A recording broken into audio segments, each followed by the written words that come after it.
बुढासँग झगडा गर्ने, बुढालाई सराप्ने, बुढालाई नराम्रो नराम्रो गाली गर्ने, बुढाको बेइज्जत गर्ने, बुढालाई हेप्ने छोरी मान्छेहरूको लागि यो भिडियो।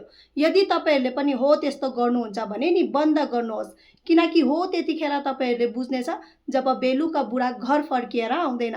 बुढा हुँदा मात्रै तपाईको इज्जत हुँदो रहेछ, बुढा नहुँदा त तपाईको इज्जत नै छैन रहेछ। बुढा हुँदा मात्रै सबैले तपाईको सम्मान गर्दो रहेछ, बुढा नहुँदा त तपाईको सम्मान नै हुँदैन रहेछ। बुढा हुँदा मात्रै सबैले तपाईलाई राम्रो गर्दो रहेछ, बुढा नहुँदा त सबैले तपाईलाई नराम्रो गर्दो रहेछ, हेप्दो रहेछ भन्ने कुरा नि हो त्यतिखेर बुझ्नुहुन्छ जब बुढा बेलुका घर फर्किएर आउँदैन। त्यसैले बुढा हुँदा नै बुढाको मूल्य बुझ्नुहोस् र सम्मान गर्नुहोस्। यदि तपाई बिहे भएको छोरी मान्छे हुनुहुन्छ भने नि यो भिडियो हो हजुरहरुको लागि। यो कुरालाई ध्यान दिएर सुन्नुहोस् र आफ्नो दिमाग र मनमा पनि बसाएर राख्नुहोस्। हेर्नुहोस्, तपाई मन्दिरमा गएर नि जति नै पनि पूजा पाठ गर्नुहोस्, दिया बाल्नुहोस्, भजन कीर्तन लगाउनुहोस्, दान दक्षिणा गर्नुहोस्, व्रत नै राख्नुहोस्, त्यही पनि तपाई नि पूरा तरिकाले धार्मिक मान्छे हुन सक्दैन जबसम्म तपाईले आफ्नो बुढाको लागि यो 3 वटा नियमहरू पालन गर्नुहुन्न।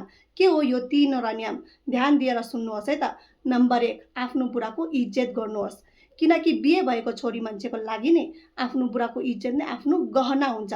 नम्बर 2, बुढाले कम्ती कमाओस् या ज्यादा कमाओस्, हो त्यो कमाइलाई नै सम्मानले स्वीकार्नुहोस् र त्यही पैसाले नै आफ्नो घर गृहस्थी चलाउनुहोस्। नम्बर 3, सधैँ बुढासँग मिठो वचनले बोल्नुहोस्, किनकि जुन घरमा मिठो बोली वचन हुन्छ नि हो त्यो घरमा मात्रै सुख र शान्ति हुन्छ।